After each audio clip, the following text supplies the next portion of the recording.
आप सभी को जय मसीह की। प्रभु आप सभी को बहुत आशीष दे कि आप परमेश्वर के वचन को सुनते हैं और मानने की कोशिश करते हैं और उस पर चलने की पूरी इच्छा रखते हैं और कोशिश करते हैं।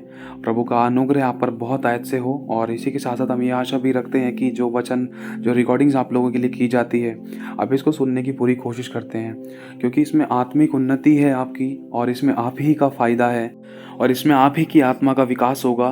क्योंकि आपको नीति वचन के द्वारा बुद्धि, ज्ञान और समझ की बातें सीखने और सुनने के लिए मिलेंगी, और उन पर आप चल भी पाओगे। प्रभु का आत्मा आपसे बात भी करेगा, आप चुनाव भी कर पाओगे।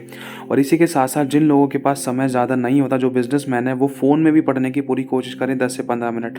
लेकिन अगर आपके पास समय है तो इसको भी सुनने की पूरी कोशिश करें, या फिर अपने घर पे पवित्र बाइबल का नीति वचन एक एक अध्याय तारीख के हिसाब से पढ़ना शुरू करें। तो आइए अब हम शुरू करते हैं। आज 29 तारीख है और नीति वचन 29 अध्याय। आज परमेश्वर का वचन आज अद्भुत तरीके से हमसे बात करेगा, हमारी परिस्थितियों से और हमारे कामों से, हमारे व्यवहार के द्वारा हम क्या करते हैं क्या नहीं करते, और खुदा हमसे क्या कहना चाहता है। पहली आयत से पढ़ेंगे, लिखा है कि जो बार बार डांटे जाने पर भी हट करता है।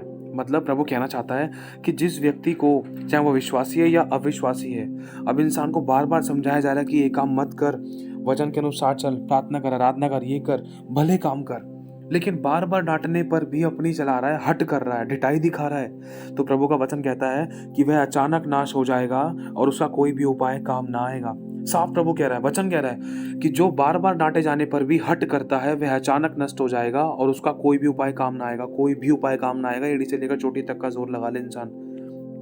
लिखा है, जब धर्मी लोग शिरोमणि होते हैं तब प्रजा आनंदित होती है, परंतु जब दुष्ट प्रभुता करता है तब प्रजा हाय हाय करती है। जो पुरुष बुद्धि से प्रीति रखता है, मतलब परमेश्वर से जो प्रीति रखता है, वह अपने पिता को आनंदित करता है। परंतु शारीरिक संबंध गलत और गंदे काम बनाने वाला, घिनौने काम करने वाला व्यक्ति, जो ऐसे घिनौनी स्त्रियों के साथ जो संगति करता है, घिनौने पुरुषों के साथ जो संगति करती है स्त्री, लिखा है वो धन को उड़ा देता है।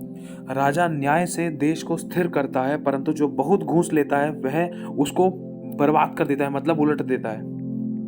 जो पुरुष किसी से चिकनी चुपड़ी बातें करता है वह उसके पैरों के लिए जाल लगाता है। बुरे मनुष्य का अपराध फंदा होता है, परंतु धर्मी आनंदित होकर जय जयकार करता है। धर्मी पुरुष कंगालों के मुकदमे में मन लगाता है, परंतु दुष्ट जन उसे जानने की समझ नहीं रखता। ठट्ठा करने वाले लोग नगर को फूंक देते हैं, मतलब सब प्रकार की निकम्मी, व्यर्थ और हंसी ठट्ठे वाली बातें, मजाक वाली बातें, या वचन को ठट्ठे में लेना, मतलब मजाक में उड़ाना। ठट्ठे का मतलब होता है हंसी मजाक करना या हल्का जान लेना। लिखा है, ठट्ठा करने वाले लोग नगर को फूंक देते हैं, परंतु बुद्धिमान लोग क्रोध को ठंडा कर देते हैं। लिखा है, जब बुद्धिमान मूढ़ के साथ वाद विवाद करता है तब वह मूढ़ क्रोधित होता और ठट्ठा करता है और वह शांति नहीं रहती। हत्यारे लोग खरे पुरुष से बैर रखते हैं और सीधे लोगों के प्राण की खोज करते हैं। मूर्ख अपने सारे मन की बातें खोल देता है, परंतु बुद्धिमान अपने मन को रोकता और शांत कर देता है। अब यहाँ पर पता चल रहा है कि अपने सारी मन की बातें हम किसके सामने कैसे खोल देते हैं। अपना पेट का भेद दे देते हैं। जो बातें नहीं बतानी चाहिए वो भी बातें कई बार हम बता देते हैं, जिसके कारण जिसके कारण झगड़े रगड़े होते हैं, लड़ाइयाँ हो जाती हैं। ऐसे दुख और ऐसे कलेश, ऐसे क्रोध, ऐसी ऐसी दुष्ट आत्माएं काम करने लग जाती हैं जो हमने सोचा भी नहीं था। क्योंकि लिखा है, मूर्ख अपने सारे मन की बातें खोल देता है, परंतु बुद्धिमान अपने मन को रोकता और शांत कर देता है। और क्योंकि वो सोच विचार कर कहता है कि कहीं मेरे इन बातों से किसी का दिल तो नहीं दुखे, कोई ठोकर तो नहीं खाया, कोई गलत काम तो नहीं करेगा, कोई नुकसान तो नहीं होगा। बुद्धिमान व्यक्ति सोच विचार कर बोलता है। लिखा है, जब हाकिम झूठी बात की ओर कान लगाता है तब उसके सब सेवक दुष्ट हो जाते हैं।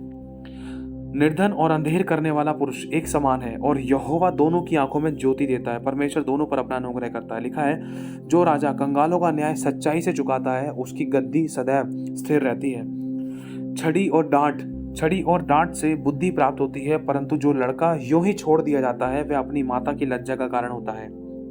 देखो, इस बारे में आपको शायद पहले एक छोटी स्टोरी बताई भी थी, जिसमें एक स्त्री, उसके पास बच्चे की आशीष नहीं थी, उसको बच्चा मिला तो उसने अपने बच्चे को छड़ी से डांट कर फटकार कर नहीं रखा। गलत संगति में जब वो जाता था उसको सिखाया नहीं, उसको पिटाई नहीं करी, उसको सिखाया नहीं, उसको डांटा नहीं, फटकारा नहीं, वरन उसको मतलब ऐसा ढीलम डाला रवैया दिखाया, और मतलब उसको और इतना लाड प्यार करके दिखाया कि वो इतना बिगड़ गया, उसको यूं ही छोड़ दिया।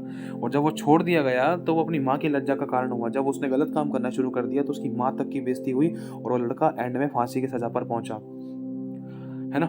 लिखा है, वह अपनी माता की लज्जा का कारण होता है। दुष्टों के बढ़ने से अपराध भी बढ़ता है, परंतु अंत में धर्मी लोग उनका गिरना देख लेते हैं। अपने बेटे की ताड़ना कर, तब उससे तुझे चैन मिलेगा और तेरा मन सुखी हो जाएगा। जहाँ दर्शन की बात नहीं होती वहाँ लोग निरंकुश हो जाते हैं। जो व्यवस्था को मानता है वह धन्य होता है। दास बातों ही के द्वारा सुधारा नहीं जाता, क्योंकि वह समझ कर भी नहीं समझ मानता। क्या तू बातें करने में उतावली करने वाले मनुष्य को देखता है? उससे तो अधिक आशा मूर्खी से होती है आशा। लिखा है, जो अपने दास को उसके लड़कपन से सुकुमारपन में पालता है, वह दास अंत में उसका बेटा बन जाता है। क्रोध करने वाले मनुष्य झगड़ा मचाता है और अत्यंत क्रोध करने वाला अपराधी होता है। क्योंकि देखो, क्रोध के द्वारा ना जलन उत्पन्न होती है, और जलन के द्वारा मतलब इंसान ऐसे काम कर बैठता है, ऐसे डिसीजन ले लेता है कि अपनों तक को भी नहीं जांच पाता, समझ पाता। प्रेम की बात तो रहती नहीं। जहाँ पर क्रोध होता है वहाँ पर अपराध होता ही है। इसलिए प्रभु कहता है, क्रोध तो करो लेकिन पाप मत करो। इंसान क्रोध में आने के कारण है ना ऐसा अपराध कर बैठता है कि मतलब या तो मार काट को लेकर, या खत्म करने को लेकर, या डिवोर्स को लेकर, या लड़ाई दंगे को लेकर, या आर पार कोई भी नुकसान करना, मतलब कुछ 1% भी, 0.1% भी अच्छा नहीं हो सकता। अगर क्रोध गलत बात के लिए है, जैसे उदाहरण के तौर पर अगर कोई माँ अपने बच्चे के लिए क्रोध कर रही है, उसका बच्चा गलत काम कर रहा है, उसके बच्चे ने चोरी करी, तो उस समय वो क्रोध कर सकती है। अगर उस समय वो क्रोध करके उसको डांटेगी नहीं तो उसका बच्चा सही शिक्षा नहीं पाएगा। लेकिन अगर उसकी माँ बिना मतलब में ही अपने बच्चे पर क्रोध कर रही है तो ये गलत है, और वो क्रोध पाप बन जाता है। लिखा है, का गर्व मनुष्य को गर्व के कारण नीचा देखना पड़ता है। मतलब मनुष्य को घमंड के कारण, मनुष्य का जो घमंड होता है ना, उस घमंड के कारण है ना एक दिन नीचे गिरना ही पड़ता है। परंतु जो नम्र और दीन है ना, नम्र आत्मा वाला भी जो व्यक्ति है, वो महिमा का अधिकारी होता है। महिमा मतलब इज्जत मान सम्मान का अधिकारी होता है। लिखा है, जो चोर की संगति करता है वह अपने प्राण का बैरी होता है। शपथ खाने पर भी वह बात को प्रकट नहीं करता, क्योंकि चोर की स्पिरिट चोरी ही ट्रांसफर करेगी। ध्यान रखना, चोरी ही करेगा इंसान। जैसे मैं उदाहरण के तौर पर, जैसे मैं चोरी करता हूँ, अगर आप मेरे साथ रहने लगे ना तो मेरे अंदर से जो स्पिरिट था ना चोरी का, वो आप में ट्रांसफर हो सकता है। ये सच्चाई है। इसलिए लिखा है 24वीं आयत में कि जो चोर की संगति करता है वह अपने प्राणों का बैरी होता है, और वो भी शपथ खाने पर भी वह बातों को प्रकट नहीं करता। क्यों? क्योंकि स्पिरिट ट्रांसफर हो गया है। जैसी संगति वैसा व्यवहार। मनुष्य का भय खाना फंदा हो सकता है। कई बार इंसान मनुष्य का डर खाता है। पता नहीं इसको पता चल गया तो कि मैं क्रिश्चियन हूँ, पता नहीं मम्मी मना कर देगी चर्च जाने से, पापा मना कर देंगे, पता नहीं वो गर्लफ्रेंड है, बॉयफ्रेंड है, या भाई ने छोड़ दिया, इसने छोड़ दिया, उसने छोड़ दिया। इंसान को आज मनुष्य का डर है, जिसके कारण वो फंदे में फंसता है और उसको निकलना भी बहुत मुश्किल होता है। क्यों? मनुष्य को खुश करने के चक्कर में, या मनुष्य से इतना डरता है इंसान कि कहीं ये ना टूट जाए, रिश्ता ना टूट जाए, ये परिवार ना खत्म हो जाए, ये हमारा रिलेशन खराब ना हो जाए, कि ये मुझे छोड़ ना दे, मुझे निकाल ना दे। इंसान जब मनुष्य का डर खाता है ना तो उसके ऊपर वो भय आ पड़ता है।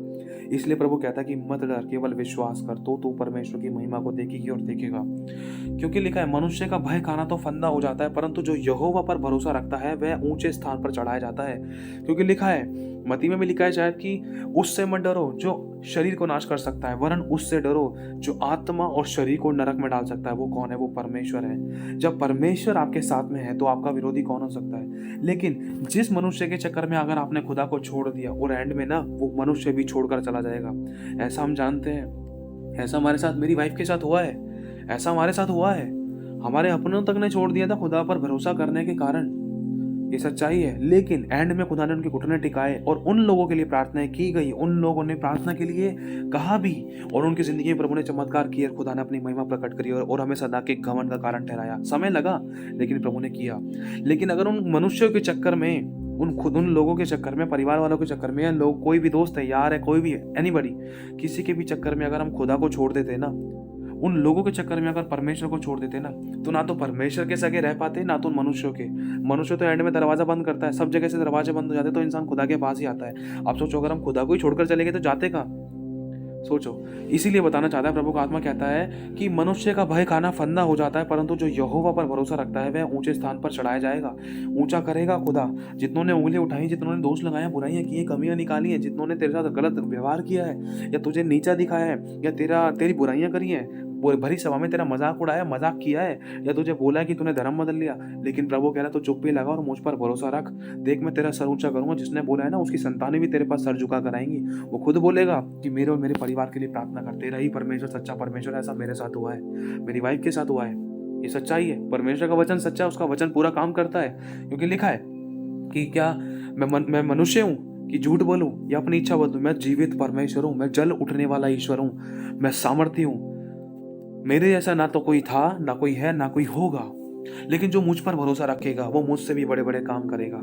भरोसा विश्वास रखने के द्वारा, वरन विश्वास कर्म बिना मरा हुआ है। अगर हम विश्वास के साथ अगर हम कर्म भी करेंगे, अगर हम प्रभु को पहला स्थान देंगे, संसार के सामने खुदा को एक्सेप्ट करेंगे कि हाँ भाई मैं क्रिश्चियन हूँ, मैं विश्वासी हूँ, मैं मसीह हूँ, खुदा ने मेरी जिंदगी बचाई है, मेरे को पता है उसने मेरे पापों को क्षमा किया, उसने मेरे वो मेरा उद्धार करता है, उसने मेरे लिए अपनी जान दी, वो मेरे लिए मर के जी उठा। मुझे दंड सहना था, मुझे नरक जाना था, मुझे श्रापित होना था, लेकिन परमेश्वर ने मुझे श्रापित नहीं होने दिया, मुझे दंड नहीं सहने दिया, मुझे नरक नहीं जाने दिया, मुझे मरने नहीं दिया। कितनी सारी समस्याएं आई थी। हो सकता तो ऐसा भी था कि मैं मरना होता तो कब का मर जाता। कितने सारे बहाने बने थे मौत के। लोगों को लगता था कि सब अच्छे खासे हैं, लेकिन बाहर जाने के बाद पता नहीं चलता कि कब कौन आएगा कौन नहीं आएगा। सोते सोते किसी का नहीं पता कि कौन उठेगा नहीं उठेगा, पता नहीं किसको कौन सी बीमारी लग रही थी। लेकिन परमेश्वर ने बीमारियों से बचाया। आज हम घमंड में नहीं है, मुझे मेरे प्रभु ने बचाया है। आप घमंड से परमेश्वर का धन्यवाद करके संसार के सामने खुदा को अपना उद्धार करता ग्रहण करोगे, संसार के सामने खुदा को मानोगे कि हाँ मैं एक मसीह हूँ और मैं यीशु पर विश्वास करता हूँ, तो ध्यान रखना खुदा आपकी रक्षा करेगा, खुदा आपकी रक्षा करेगा। लेकिन अगर खुदा को छोड़कर अगर मनुष्य पर भरोसा रखना, तो देखो बाकी सब मारने के लिए ही है, बचाने वाला कोई नहीं है। अगर आपको लग रहा है कि ये मेरे वेलफिशर हैं, ये मेरी मदद कर देगी, ये मेरे पति है, मेरी पत्नी है, मेरे माँ बाप है, लिखा है दूध पिलाने वाली माँ भी तुझे छोड़ देगी, लेकिन मैं कभी नहीं छोड़ूंगा। लेकिन अगर तूने मुझे छोड़ दिया ना, संसार में सब मारने के लिए कोई बचाने वाला नहीं है। मेरे भाई मेरी बहन, इसलिए प्रभु का वचन कहता है कि तू मुझ पर भरोसा रख, तुझे मैं हर एक विपत्ति से बचाऊंगा, महामारी मार रोगों से बचाऊंगा। हमें जिंदा किसने रखा? खुदा ने रखा, किसी मनुष्य ने नहीं। जब दुख और सकेती में परेशानी में पड़े थे, कौन उठाने के लिए आया, कौन बचाने के लिए आया? अगर किसी ने करा भी तो सुनाया, अगर किसी ने नहीं भी करा, लेकिन फिर भी अगर किसी ने करा भी तो हम व्यवहार को देखते हैं, हमारा व्यवहार कैसा है, कहाँ मेल मिलाप है, क्या शो ऑफ है या कुछ सच में है ऐसा। चलो सच में है भी तो क्या यीशु जैसा है? यीशु ने तो जान तलक दे दी अपनी और हमसे कुछ मांगा भी नहीं। आज भी वो हमें बार बार क्षमा करता है और हमसे क्षमा करने की उम्मीद रखता है कि हमें क्षमा करना है और नई जिंदगी को पाना है। लिखा है, मनुष्य का भय खाना फंदा हो जाता है, परंतु जो यहोवा पर भरोसा रखता है वह ऊंचे स्थान पर चढ़ाया जाता है। हाकिम से भेंट करना बहुत लोग चाहते हैं, परंतु मनुष्य का न्याय यहोवा ही करता है। लिखा है, धर्मी लोग कुटिल मनुष्य से घृणा करते हैं और दुष्ट जन भी सीधी चाल चलने वाले से घृणा करते हैं। तो प्रभु आशीष दे आप सभी को। जय मसीह की।